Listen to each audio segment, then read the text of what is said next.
North Central and Wheaton battled to the final seconds in the biggest conference game of the year. The Cardinals erased a 15-point fourth-quarter deficit but fell on the final play as Thunder kicker Sam Coate drilled a field goal to knock off NCC 34-31. The Cardinals will try to put that loss in the rearview mirror this week as they prepare for Illinois-Wesleyan. Step inside the red zone right now.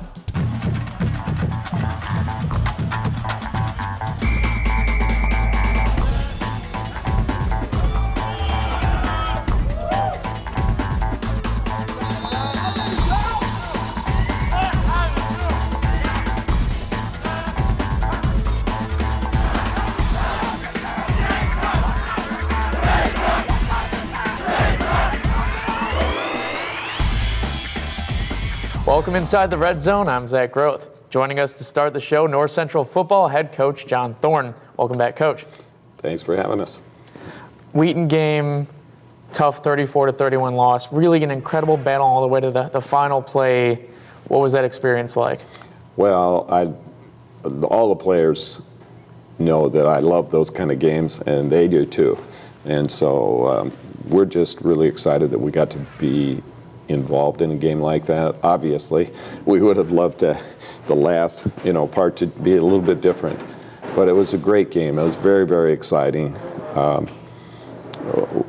Some of our weaknesses got exposed, so we're working really hard this week to change some schemes to make it a little bit harder for those things to get exposed again.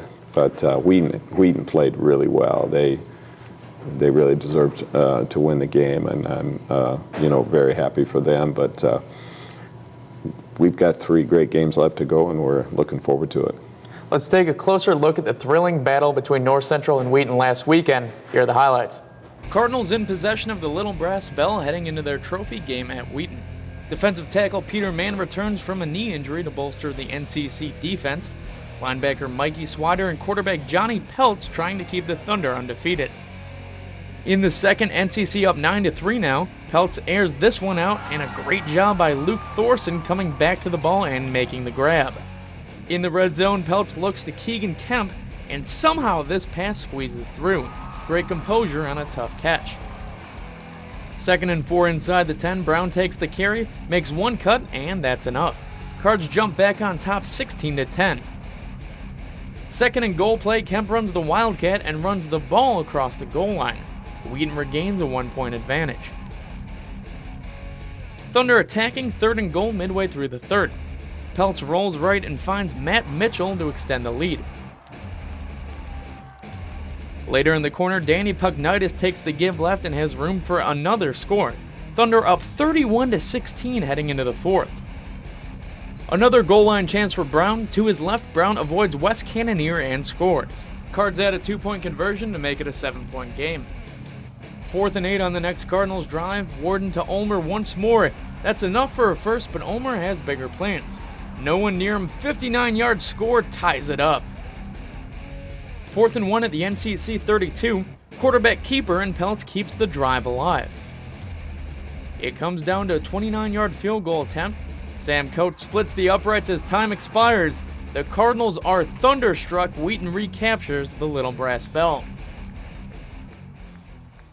How fitting was it that it came down to the final play?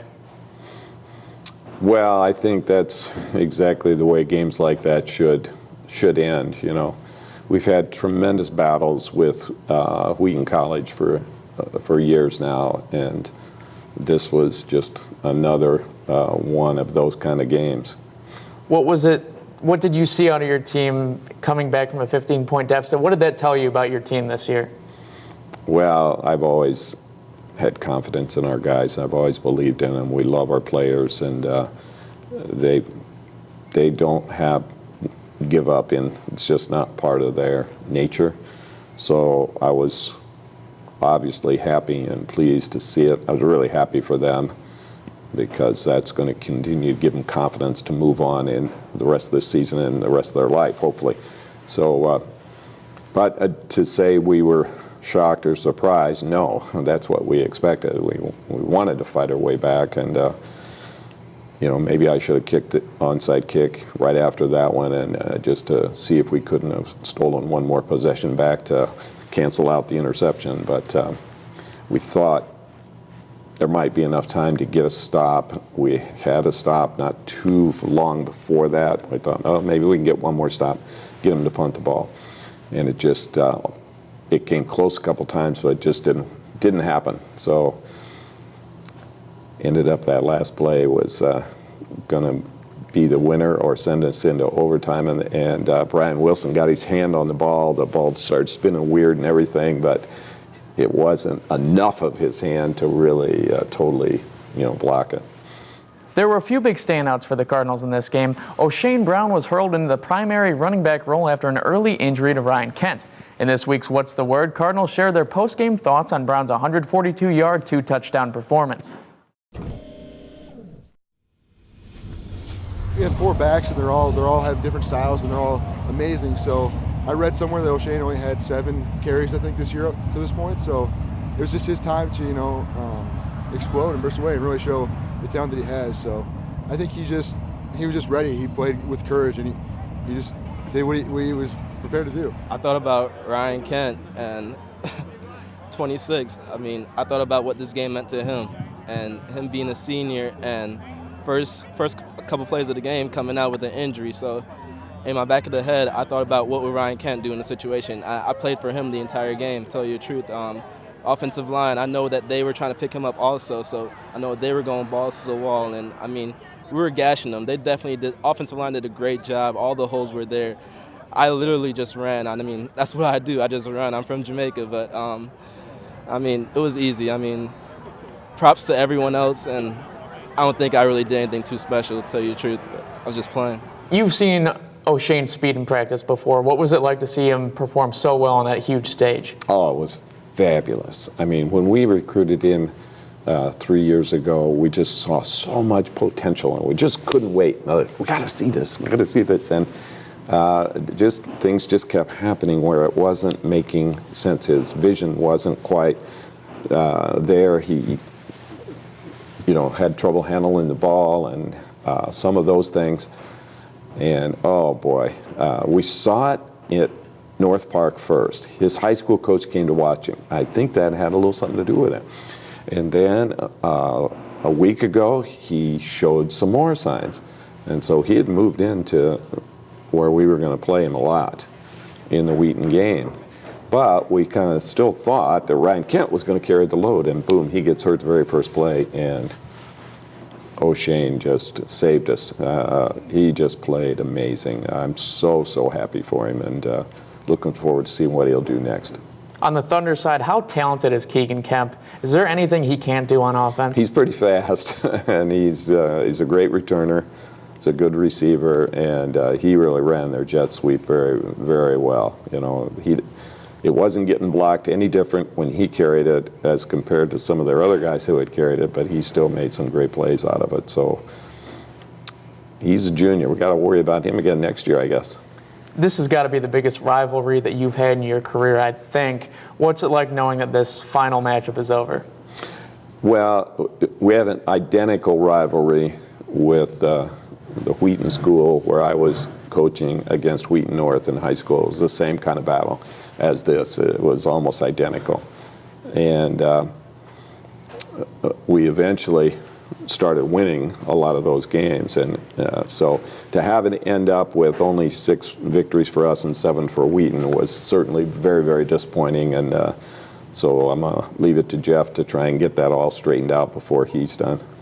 After the break, we'll look ahead to the next game on the Cardinals conference slate. Don't go anywhere.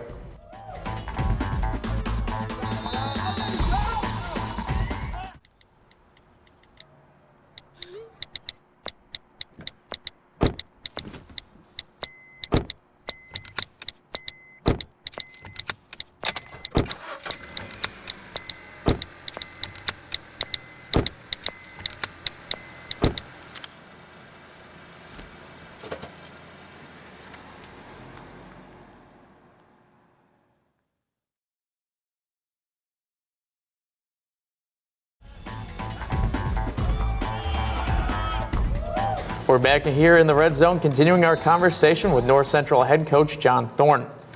After a loss like this, 3 big conference games left, what role did the seniors play in helping the team get over a loss like this?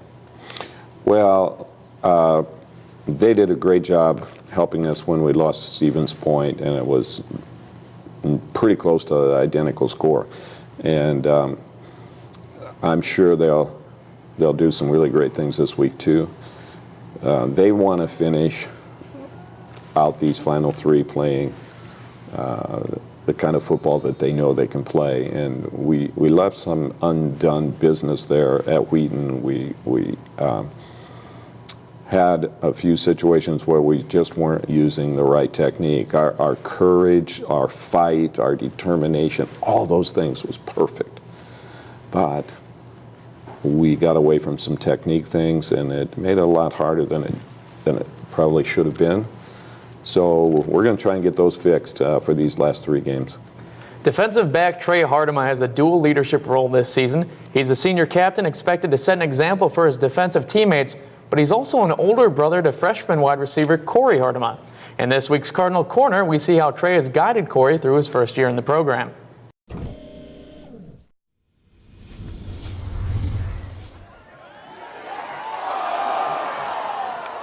This is Trey Hardeman's 5th year with NCC football, granted an extra year of eligibility by the NCAA because of an injury that sidelined him for most of the 2011 season. Misfortune in 2011 leads to opportunity this year. Trey finally gets the chance to play with his younger brother, freshman wide receiver Corey Hardeman. He was actually the first person I called because without him coming here, I really wasn't even thinking about coming back for a 5th year. I thought I was going to be done, and then when he decided he was coming here, that was when I decided I really wanted to come back and play. It was kind of hard growing up, like he was that close to being able to play with me, but never actually having the chance to.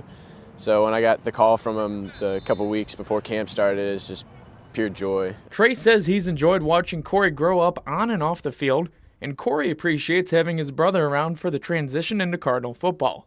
Being accepted into the team, I feel like it became a lot easier that he was here because he helped me get used to all the guys. He introduced me to all of them, whereas a lot of freshmen, they have to get to know them by themselves. The 2 Hardemans play on opposite sides of the ball, which means they often get opportunities to compete directly in practice. He plays scout team receiver, and I'm a safety, so every once in a while I'll get down and play man-to-man coverage on him, and I try and beat him up as much as possible. Trey's career has its fair share of accolades, including second-team all-conference honors last year. Corey hopes to continue that tradition of success. I think he's been a pretty big name since he's been here, so hopefully I can carry on the name, and obviously on different sides of the ball, but maybe start a new path on the other side. He's a lot more athletic than me, so he's got potential. He's a little soft though. He needs to toughen up, but he'll be okay. Looking at Illinois-Wesleyan's results so far, it's been kind of confusing. I know they're a team in a bit of a rebuild, but they've been really up and down, and some of the results don't really stay consistent. They've played some great games and they've played some lousy games. What have you seen from this group? Well, anytime you're in that quarterback flux, their starting quarterback at the very beginning of the season was doing fantastic for him. He's extremely mobile, and he throws well enough that he can get a lot of things done. And I'm pretty positive he'll play against us. So I'm thinking that their offense is going to be a lot more back in the flow of things like they were when they beat Franklin at the very beginning of the year.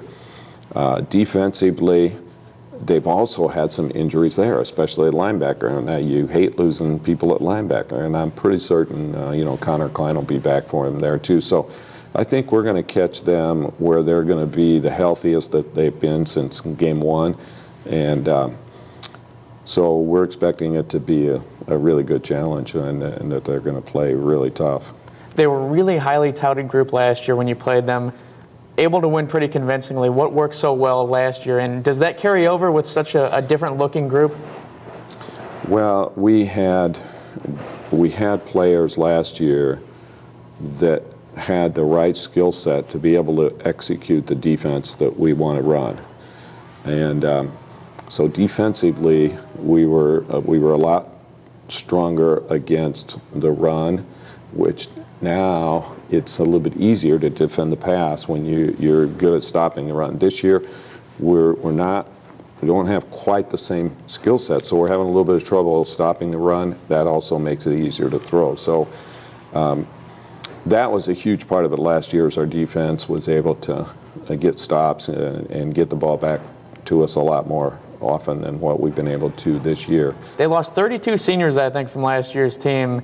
To know that you're not going to be at the top of the conference that year, you're building towards something great, but it might be a year or two down the line. What position does that put you in, and how do you lead in a situation like that? Well, we lost 24, and 20 of ours played a ton. So it's somewhat similar. We're trying to put things back together. We're playing a lot more younger guys and so forth. You've got to have patience, and you have to be willing not to throw everything at them. And that's always so hard to do as a coach, because you got this playbook and you're in love with every page of it. Well, they can't pick up every page of the playbook in just 1 year. So I know they're going through some tough things. We're going through a lot of the same things with our young guys, trying to get them up to speed. On their defensive line, he's a bit undersized, but Kyle Van Heusen has really led that group. A lot of sacks, a lot of tackles for loss. With him, and if you see anyone else on that defense that really stands out, how do you think he will develop in the next couple of years? Well, Wherli is preseason All-American, and he started out just fabulous, and he's got tons of potential to make great plays on any down. So to have another guy on the other side doing the same thing, that does make him extremely dangerous. And they've always had very good defensive linemen and a lot of great linebackers behind it. So we're expecting their defense to create new problems, different problems than what we faced so far, and especially with the two defensive ends. So we got to work pretty hard with our tackles this week. Coach, good luck against the Titans on Saturday. All right, thanks a lot. When we return, two Cardinals who stepped up in the Wheaton game will join the set to talk about rebounding from a hard-fought loss. More Red Zone after this.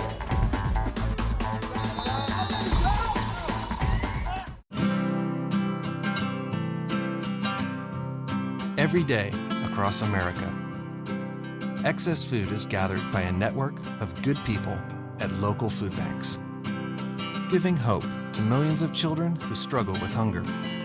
They've earned their wings, and you can too. Together, we can solve child hunger. Support Feeding America and your local food bank at feedingamerica.org.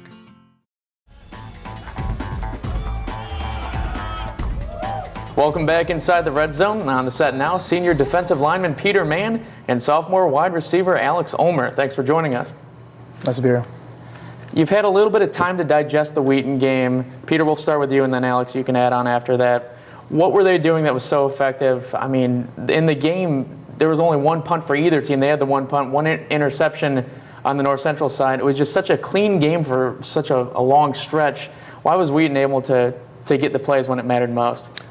Well, Wheaton's always a tough game, and we always know they're coming in, and they always come out very physical. And, their quarterback just made a lot of good reads, and their offensive line they were pretty good. So it just enabled them to, move the ball and enable them to kind of, play a very good game. And Alex, what did you see while you were out there? Well, props to Wheaton. They played a great game, best game we played all year. Their offensive line, was dominant, and their linebackers were really good too. So we just couldn't pull out the victory. Peter, coming off your scary injury earlier in the year, at that point it might have even seemed like the season was in doubt. To be able to come back in such an important game and perform like you did, 13 tackles, what was that like to finally be back out there? Oh, it was great. I came to this school primarily to play football, and it always is really nice to be able to go out there and actually do what I came here to do. So being able to play football and try to help out the team as much as I can is always great, especially when it was taken away from me for a little bit. So I was very excited to come back and just help out the team as best I can. And Alex, along with O'Shane, you were really one of the big stories in this game, coming out like the way you did. And you've made two major jumps, I think, this season. At the beginning of the year, role player reserve guy, sophomore, still working into the program. North Park, you get that huge return and you establish yourself in the return game. And then here you really make yourself a name to be known in the offense. How have you been able to take those two big leaps? Well, as a young guy, you got to make the most of your opportunities. I was really blessed on that kick return at North Park. The guys blocked perfectly, and I don't think I was touched at all going through. And just like I said, you got to make the best of your opportunities. And luckily, things just clicked with me and Dylan, and they were bracketing Pete all night, Peter Sorensen, and I was just able to come open. How do you attack this week, Peter? Coming off a loss and trying to get everything back on track. You got a lot of big CCIW games coming up to round out the schedule. How do you adjust now? The most important thing is just to keep moving forward and just take it week by week. As tough as that loss was, as much as that game meant, we had to put it past us and just concentrate on Wesleyan now. And then the next week we'll do the same thing. All we got to do is just focus on what we can control and just hope for the best. Staying with you, Peter, what worked so well against Illinois-Wesleyan last year? I know it's a very different-looking team with a lot of young faces, but it was a huge matchup last year on the schedule, and you were able to handle them. What worked so well against this group in 2013? I remember our defense just played very, very well last year. I think Tripp had a few sacks, and that always helps. I think he had one. It was either a safety. I think it was a safety that he had where he forced the ball out. And that just put the momentum a lot in our favor. Just those huge plays we had on defense, especially at the defensive end position, definitely helped our team out in general. Alex, as a sophomore, you can kind of relate to a lot of these Wesleyan players that are being thrust into big roles maybe earlier than some of them expected. How do you think a team can take advantage of a younger player like you, not giving any hints as to how people should defend you out there, but what are the biggest struggles coming up in being forced into a big role in the CCIW so early? Well, experience is the best learner, and experience is the best way to become better at something. So I'm not very experienced as a sophomore. Wheaton was the first time I've gotten a big role in the offense. And so just my lack of experience maybe, and maybe if they try to focus on me this week or something, or they take some focus off of Pete, we open up the lanes for Pete or DT or Ryan Cool. We have a lot of weapons that can open up.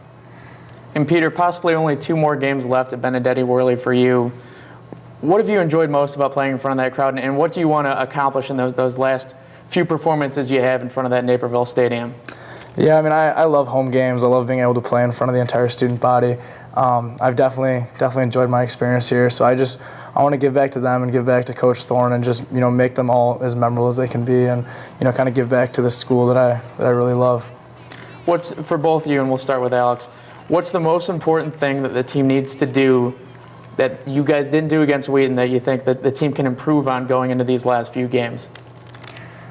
I think that we just need to put the Wheaton game behind us and just focus on Wesleyan and watch more game film, really know what our assignments are. And like Coach Thorne always teaches, we gotta use technique. And I think we fell away from technique a little bit, the Wheaton game. But we got to play with our hearts and play with technique.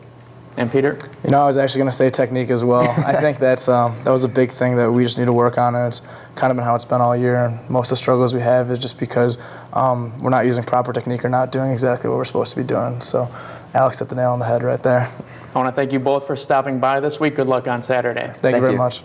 After a quick timeout, North Central Sports Information Director Clark Tuscher will stop by and tell us about some recent action involving the other NCC fall sports. Stick with us.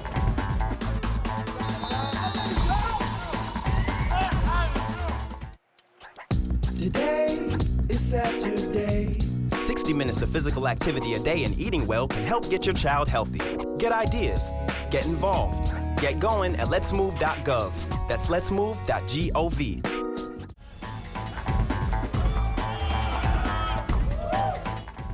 Thanks for staying with us in the Red Zone. Now we say hello to North Central College Sports Information Director Clark Tuscher. Good afternoon, Clark. Good afternoon. Big week for both soccer teams, men's and women's. They got 2 matchups left before the CCIW tournament. Both teams on the outside looking in, what needs to happen this week for the men's and then the women's? Well, the good thing about it is they're both in position where if they win both of those games, they can most likely get into the postseason. Now, in soccer, you have the possibility of a tie for one of those games. I think the men in particular are in a position where if they got a win and a tie, they might still be able to make the postseason. Not so sure if that's going to be the case on the women's side. The men probably don't have quite as tough a schedule. They're playing the same schools, but the women's team at Illinois-Wesleyan is a nationally ranked program, and the men's program isn't quite there yet. So probably shapes up a little more favorably for the men. Of course, they have to go and play those games. One at home and one away, and you have to take those games one at a time. But it looks like the good thing about it is, unlike some other years, they are going to go into this last week of the season, both teams with something to play for. Men's cross country has the CCIW championship coming up on Saturday. 40 straight for Al Carius leading this team, winning 40 straight conference championships.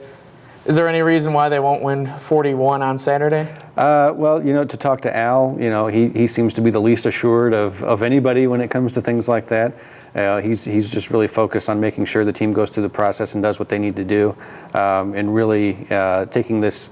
It's the last chance for the whole team to compete before they really start having to make some decisions to narrow down. So they're looking for some people to step up and define the roles of those who are going to be those 7 guys to go into the regional and national meets. So for them, there's several levels of competition going on there, not only against the other 7 teams in the race, but also within the team as well. Besides the obvious then of bringing home conference title number 41, what do you want to see from a outsider's perspective? What do you want to see out of this group at the CCIWs that'll make them more ready for the upcoming regionals and the nationals? Well, the spread from 1 to 5 and 1 to 7 is always something you're trying to keep as small as possible. So if you've got a group that's able to run well as a group together up near the front, that's always a strong sign when you go into a much larger meet like the regional, where there's going to be 30 teams or so. The women's team is also competing. CCIW's indicator that same day, they're not as highly touted as the men's team, but they're a very strong program this year. What can we expect out of them at the CCIW championship? Well, they're still waiting to see if their top runner Megan Costanzo is going to be able to compete. She had to be held out of the Oshkosh meet last weekend, and she has been dealing with some injury issues. So if she's able to compete and is at near full strength, I think they've got a chance with their top 5 to come away with a victory. If she's not, it's going to be a little bit of a rougher go, and they're going to have somebody step up from a 6th position that's been kind of removed from that top 5 this season. So from a health standpoint, it's kind of a touch and go situation right now. They'll have to wait and see what happens on race day. Big tournament coming up for women's volleyball, the Benedictine Eagle Invite. What's that field look like, and what are the chances of the volleyball team coming away with a few wins from that one? Well, they're coming off kind of a rough weekend. They had some really good competition up at Whitewater. They wound up going 1-3, and they've got a big conference match on Tuesday at Elmhurst before they head to that event, which is the last tournament that they'll play this year. The competition, is kind of split out. There's a tough match on both days. There's a DePauw team in particular that was in the national rankings earlier this season that they've had some trouble with in the past. And Benedictine, the match we played against them back in September, the way the lineups have shuffled and things, that could be a completely different match this time around. So I think you're going to see a lot of different styles, a lot of different teams, and it's going to be a real challenge, just like the past couple of weekends have been. Should be an exciting and very busy week in NCC sports. Clarks, as always, thanks for joining us. Thank you, Zach. That wraps up this week's edition of the Red Zone. This Saturday, the Cardinals return to Benedetti-Wherli Stadium for a conference clash against Illinois-Wesleyan. NCC takes on the Titans at 1 p.m., and we'll have the live broadcast for you right here on NCTV 17 and NCTV17.com. We hope you join us again on game day. Thanks for stepping inside the Red Zone. I'm Zach Groth. We'll see you next week.